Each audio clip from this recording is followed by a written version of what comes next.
My guest this week on the Europe Conversation is Palestinian Foreign Affairs Minister Varsen Shahin. She says she's shocked and disappointed at Europe's failure to act against Israel for its human rights breaches in Gaza and the West Bank. Dr. Varsen Shahin, Palestinian Minister for Foreign Affairs, thank you very much for joining us on Euronews. Salam alaikum. Thank you very much, and thank you for hosting me. What was widely anticipated happened, which is that EU member states decided not to take action against Israel for its war in Gaza and the situation in the West Bank. Many member states really can't agree to do that, and it's obviously despite the fact that the EU has a report that said that Israel has breached EU human rights standards. What is your response to that? Shocking and disappointing, because everything is crystal clear. I mean, there's a EU report that clearly stated that Israel has been violating 38 violations were indicated in that report. And it's an EU report.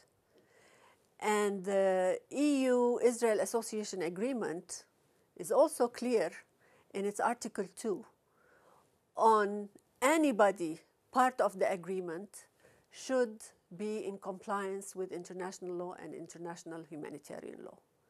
And when an EU report says that there are 38 violations, that should be taken very seriously. And these violations have been unfolding in front of everybody's eyes. I mean, the whole world has been seeing what is happening in Gaza. The killing, the atrocities, the war crimes, the weaponization of food, the killing of people queuing to get a pack of flour. All of this is clear.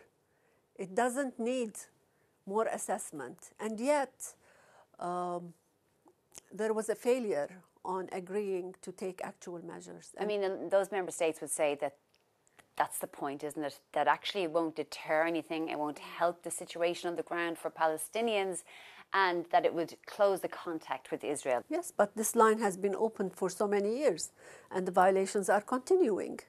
The time is now to say enough is enough, and wrongdoing, any perpetrator of wrongdoing should be held accountable.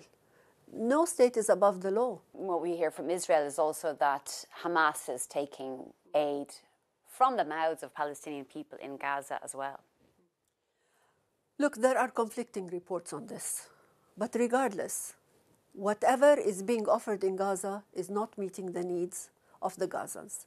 There was a modality in the past, and that modality was working because the international organizations were distributing the aid, and they had like 300 points of distribution. Today we have a new modality with 4 points of distribution. Invariably, you will have crowds, massive numbers of people queuing to get food. Today, aid is not it's not received by the people, and it's causing a lot of damage and deaths. Today there are more than 700 people who have lost their lives, killed while queuing for food, and this has to stop. One of the points also made by the EU is that the reason they may not take action against Israel now is it's pending the materialization of this new agreement where the EU and Israel have agreed to substantially increase the amount of aid into Gaza, reopening humanitarian routes in Egypt, Jordan and other areas, and substantially make sure that people can get access to not just food, but to medical items. Is that something that you're hopeful of? Well, these are the requests by the EU, and I hope the EU puts very strong scrutinizing measures on monitoring the compliance with the agreement. Because if we look at the last week, since the agreement was made, we see more killings of people. We see people killed at the queuing points. We see children brutally murdered while in tents awaiting medical care from another tent.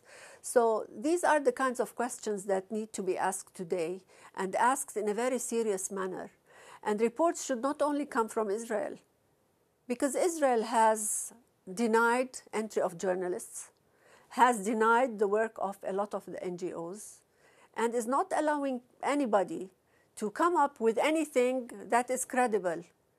Well, speaking of influence, your own president, Mahmoud Abbas, has called for Hamas to release the hostages immediately, to give their weapons up, to root out Hamas, and to essentially say that in any future Palestinian state, Hamas won't rule the Gaza Strip.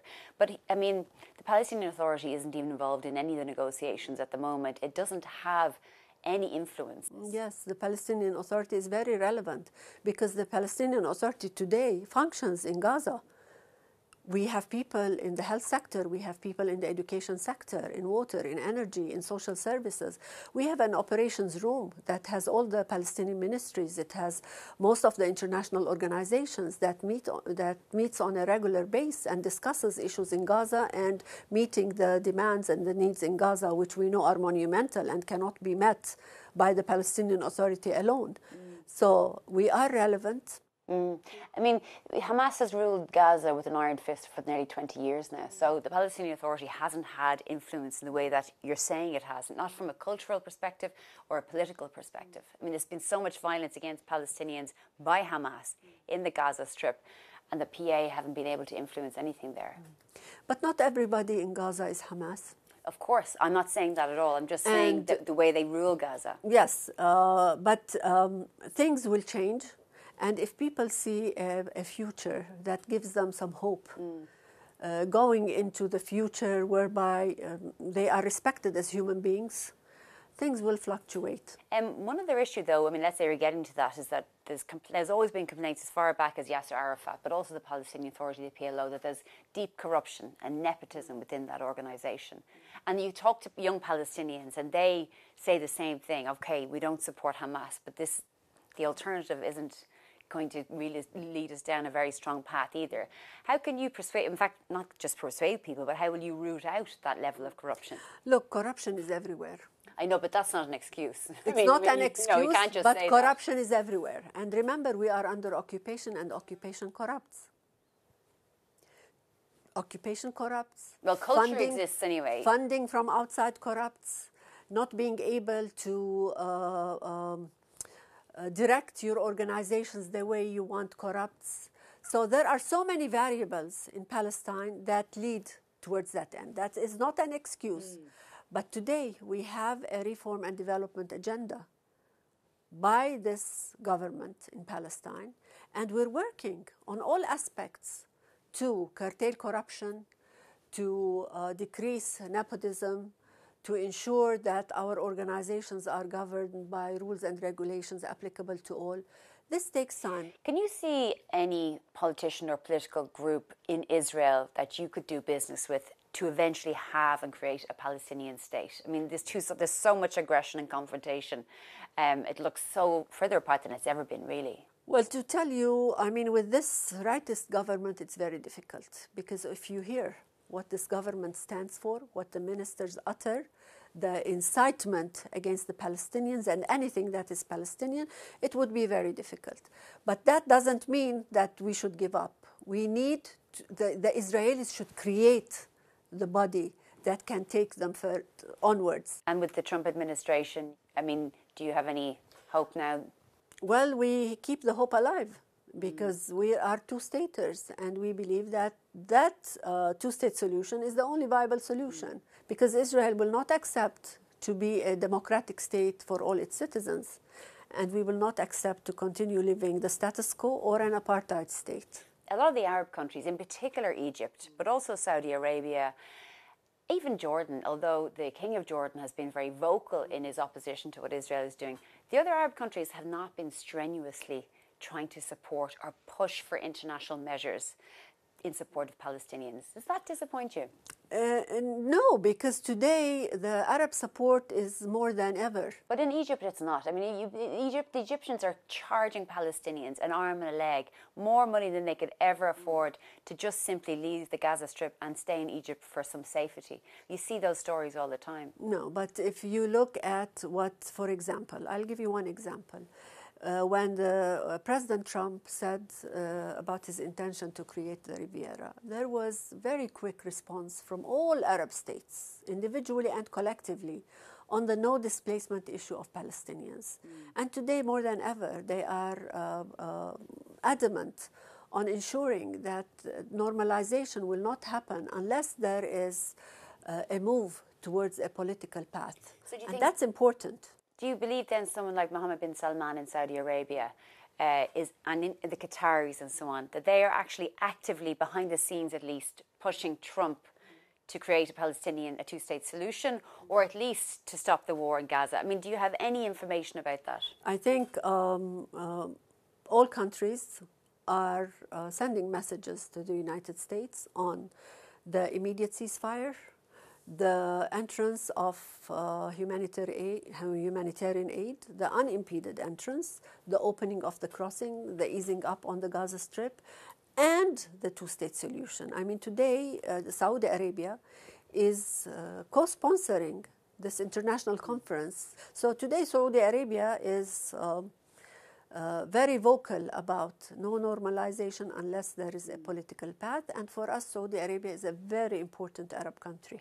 Just before I let you go, Dr. Shahin, in the future Palestinian state, what does it look like to you?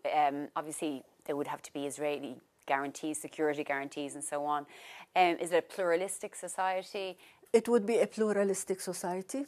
There will be a place for women. I'm a woman, and I'm a Minister of Foreign Affairs, and I'm Christian, and I'm from Armenian origin. Where would you find that?